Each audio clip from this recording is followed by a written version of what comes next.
પ્રભુ ઈસુની જય મિત્રો, પ્રિય ભાઈઓ અને બહેનો, આજે આપણે બાઇબલના ખૂબ જ અમૂલ્ય અને પ્રેમથી ભરેલા વચન પર વિચાર કરવા જઈ રહ્યા છીએ.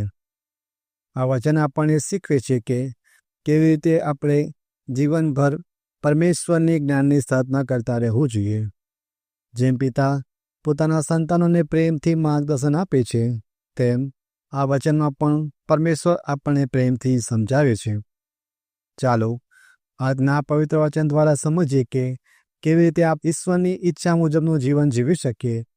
શ્રદ્ધા અને શાંતિથી આ વચનને સાંભળીએ અને આપણા હૃદયમાં ઉતારીએ. આજનું વચન ઉપદેશમાળા અધ્યાય 6 કડી 18-28. આજનું આ વચન ઘણું પ્રેમ ભર્યું છે, કારણ કે આ વચનમાં આપણને ખબર પડશે કે પરમેશ્વર આપણને પોતાના સંતાનો માને છે, એટલા માટે પ્રેમથી સમજાવે છે. ચાલો આજનું વચન વાંચીએ. મારા બેટા, આ વચન પહેલાં જે બોલ છે તે જ જણાવે છે પરમેશ્વર આપણને પોતાના સંતાનો માને છે. એટલે હવે આ વચનમાં જે કાંઈ કહેશે તે બહુ મહત્ત્વનું હશે. એટલે હવે આપણે ધ્યાનથી આગળનું વચન વાંચીએ. મારા બેટા, જુવાનીથી જ જ્ઞાનની સાધના કરતો રહેજે. અહીં આપણને એક કાર્ય સોંપવામાં આવ્યું છે. પરમેશ્વર બાઇબલના પવિત્ર વચનથી આપણને કહી રહ્યા છે કે તે આપણે સાંભળવું જોઈએ. શું તમે તૈયાર છો? આપણને જ્ઞાનની સાધના કરતા રહેવાનું કહેવામાં આવ્યું છે. અહીં જ્ઞાન એટલે પવિત્ર બાઇબલ એટલે ઈશ્વરની યોજના વિશે વાત કરવામાં આવી છે, અને સાધના એટલે કોઈ લક્ષ્ય પ્રાપ્ત કરવા માટે સતત અને નિયમિત રીતે કરાતો પ્રયત્ન. આપણને આ વચન જણાવે છે કે આપણે જ્ઞાનની સાધના કરતું રહેવાનું છે. એટલે પવિત્ર બાઇબલ ઈશ્વરની જે યોજના છે તે નિયમિત અને સતત રીતે લક્ષ્ય પ્રાપ્ત થાય નહીં ત્યાં સુધી આપણું કામ ચાલુ રાખવાનું છે. અહીંયા લક્ષ્ય એટલે ઈશ્વરનું રાજ્ય, પ્રભુ ઈસુનું બીજું આગમન. આપણે બધાએ પ્રભુ ઈસુ સાથે તેમની સાથે તો રાજ્યમાં જવાનું છે, તેના વિશે વાત કરવામાં આવી છે. અહીં બાઇબલને પવિત્ર વચન યાદ આવે છે. ફિલિપી અધ્યાય 3 કડી 20.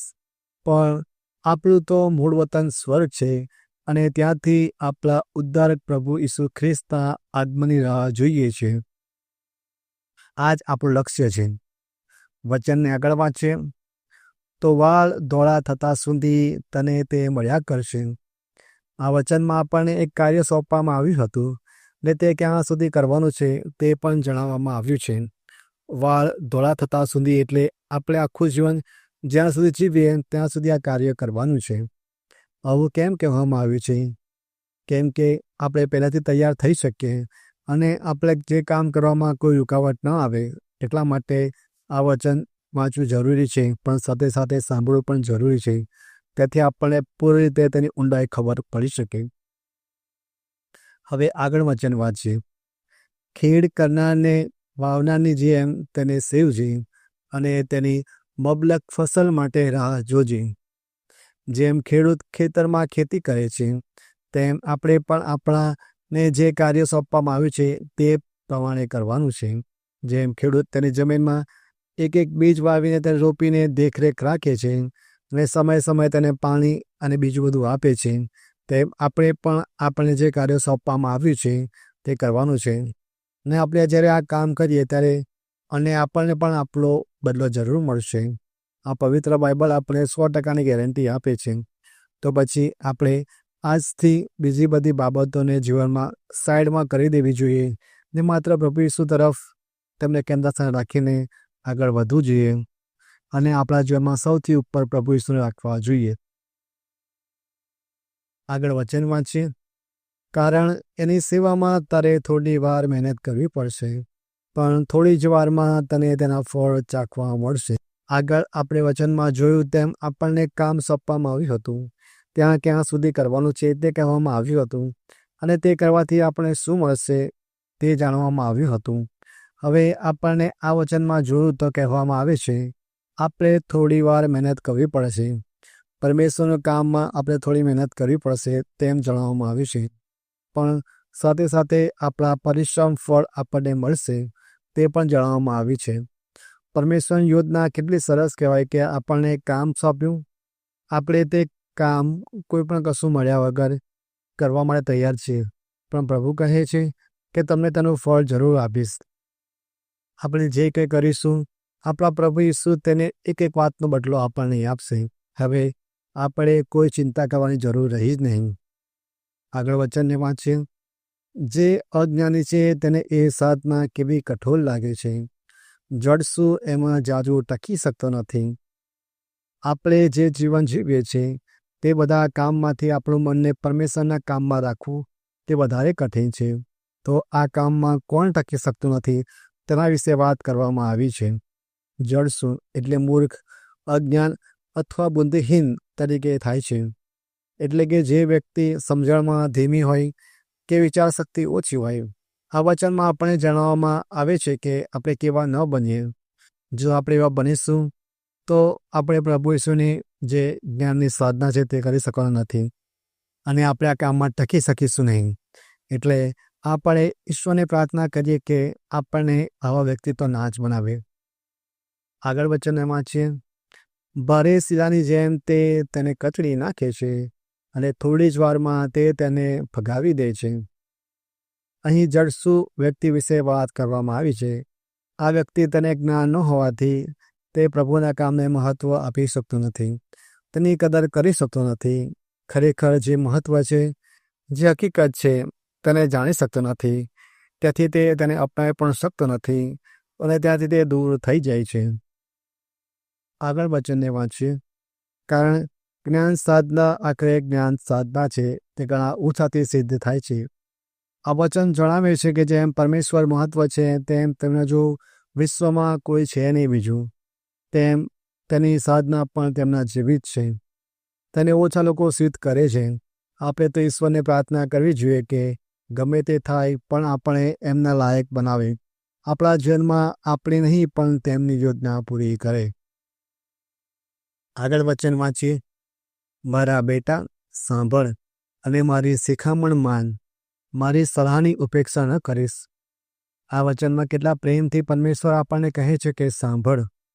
પરમેશ્વર આપણને પહેલું કામ છે તે સાંભળવાનું કહે છે. આપણને જે કંઈ પવિત્ર બાઇબલના વચનથી કહે છે તે ખાલી વાંચવા માટે નથી પણ તેને સાંભળવાનું પણ છે. અને જ્યારે બી આપણા વચન વાંચીએ ત્યારે પરમેશ્વર આપણી સામે બેઠા હોય, આપણી સાથે વાતચીત કરતા હોય તેમ આપણે આ બાઇબલને, પવિત્ર બાઇબલને સાંભળવાનું છે. એક સારા બાળક તરીકે, એક વહાલા બાળક તરીકે. પછી આગળ શું કહે છે કે મારી શિખામણ માન. એટલે જે કંઈ પવિત્ર બાઇબલ આપણને શીખવાડે છે તે જરૂર શીખવું જોઈએ. અને પછી કહેવામાં આવે છે મારી સલાહની ઉપેક્ષા ન કરીશ. આપણને જે વચનમાં કહેવામાં આવ્યું છે તેને ધ્યાનથી આપણે કામ કરવું જોઈએ, કોઈ પણ વાતની ચિંતા વગર. આગળ વચન વાંચી. જ્ઞાનની બેડી પગે પહેરી લે છે અને તેનો પટ્ટો ગળે બાંધી લેજે. વાંકો વળીને તારા ખભા ઉપર તેને ઉપાડી લે છે અને તેના બંધનથી કંટાળીશ નહીં. આ વચનમાં કહેવામાં આવ્યું છે કે આપણે જે પણ પવિત્ર બાઇબલ આપણે શીખવાડે છે તેને આપણે જીવનમાં દરેક કામમાં આપણી સાથે રાખવાનું છે. જાણે આપણા શરીરનો જ એક ભાગ કેમ ન હોય તેમ માની આપણે જીવન જીવવાનું છે. જેમ આપણે રોજિંદા જીવનનો એક ભાગ માનીને આપણે આપણા પ્રભુનું કામ કરવાનું છે.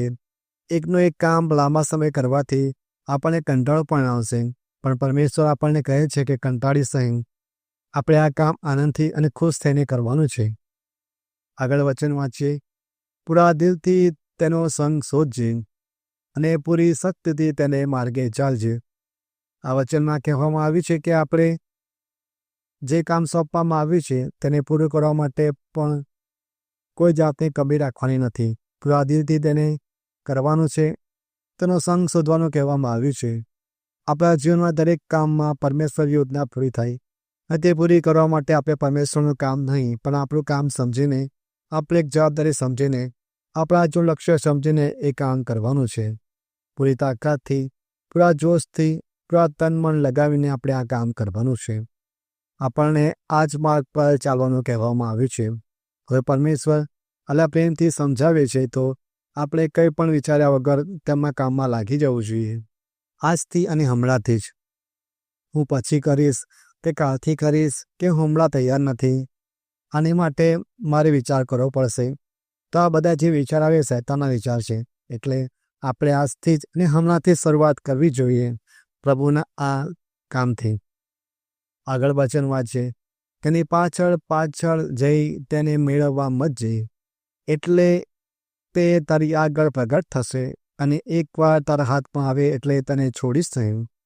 આ વચનમાં કહેવામાં આવ્યું છે કે આપણે જ્યારે આ કામ કરીએ, બસ ખાલી કરવા માટે નથી કરવાનું. જીવનના દરેક સમયમાં પ્રભુ ઈસુની યોજના પૂરી થાય તે રીતે કરવાનું છે. જેમ જેમ આપણે આગળ વધીશું તેમ તેમ પરમેશ્વર આપણી સાથે સાથે ચાલતા થશે. પરમેશ્વર પણ આપણને આશીર્વાદ વરસાવશે. આપણે જીવનમાં કોઈ પણ સમયે કોઈ પણ વખતે આ કામમાંથી દૂર થવાનું નથી. તને છોડી બીજું કામ કરવાનું નથી. પરમેશ્વરની યોજના જે વચનમાં કહેવામાં આવી છે તે પૂરી કરવાની છે. આગળ વચનમાં છે આખરે તને તેને કારણે શાંતિ પ્રાપ્ત થશે અને તે તારે માટે આનંદરૂપ બની જશે. આપણે જો આપણા જીવનમાં પરમેશ્વરને આટલું બધું મહત્ત્વ આપીશું અને જીવનમાં સૌથી ઉપર પરમેશ્વરને રાખીશું, તેની માટે જે પણ કષ્ટ વેઠીશું, તો તેનાથી આપણને શું પ્રાપ્ત થશે તેના વિશે કહેવામાં આવ્યું છે કે આ કામના લીધે આપણને શાંતિ પ્રાપ્ત થશે. બાઇબલનું પવિત્ર વચન, પરમેશ્વરનું વચન કહે છે કે આ કામ કરવાથી આપણને શાંતિ મળશે અને તેનાથી આપણને આનંદ થઈ જશે. એટલે મિત્રો, આપણે કોઈ પણ વાતની ચિંતા કર્યા વગર, આમ તેમ જોયા વગર, કોઈને પૂછ્યા વગર, સંપૂર્ણ વિશ્વાસ સાથે, શ્રદ્ધા સાથે આ વચનમાં જે કામ આપણને સોંપવામાં આવ્યું છે તે ચાલુ કરી દેવાનું છે. આ વચન માત્ર શબ્દ નથી, પરંતુ આપણા જીવન માટેનો માર્ગદર્શક પ્રકાશ છે. અહીં જ્ઞાનની સાધનાનો અર્થ છે સતત નિયમિત રીતે ઈશ્વરની ઈચ્છા સમજવાની અને તેને આપણા જીવનમાં ઉતારવાની કોશિશ. અને જ્ઞાન એટલે પરમેશ્વરની વાણી, પવિત્ર બાઇબલમાં આપેલું સત્ય. જેમ ખેડૂત મહેનત કરી પાક ઉગાડે છે, તેમ આપણે પણ ઈશ્વરના કાર્યમાં ધીરજ રાખી આગળ વધવાનું છે. આવો હવે વચનમાં દરેક ભાગને સમજીએ અને એને આપણા દૈનિક જીવન સાથે જોડીએ. પ્રિય મિત્રો, આજના વચન દ્વારા આપણે શીખી લીધું કે પરમેશ્વર ઈચ્છે છે કે આપણે જ્ઞાનની સાધના એટલે કે પવિત્ર બાઇબલના જ્ઞાનમાં વધતા રહીએ. જીવનમાં મુશ્કેલીઓ આવશે, પરીક્ષાઓ આવશે, પરંતુ જો આપણે વિશ્વાસથી ચાલતા રહીશું તો અંતે આપણને શાંતિ અને આનંદ મળશે. યાદ રાખો, પરમેશ્વરે ક્યારેય વિલંબ નથી કરતા, પણ તેઓ હંમેશા યોગ્ય સમયે આપણને આશીર્વાદ આપે છે. તો આજે જ નક્કી કરીએ કે હવે પછીનું દરેક દિવસ ઈશ્વરના જ્ઞાનની સાધના મને સમર્પિત કરીશું અને અંતે કહીએ, પ્રભુ, તું મારું માર્ગદર્શન કર, મારું જીવન તારી ઈચ્છા મુજબ ચાલે. તમારો આભાર.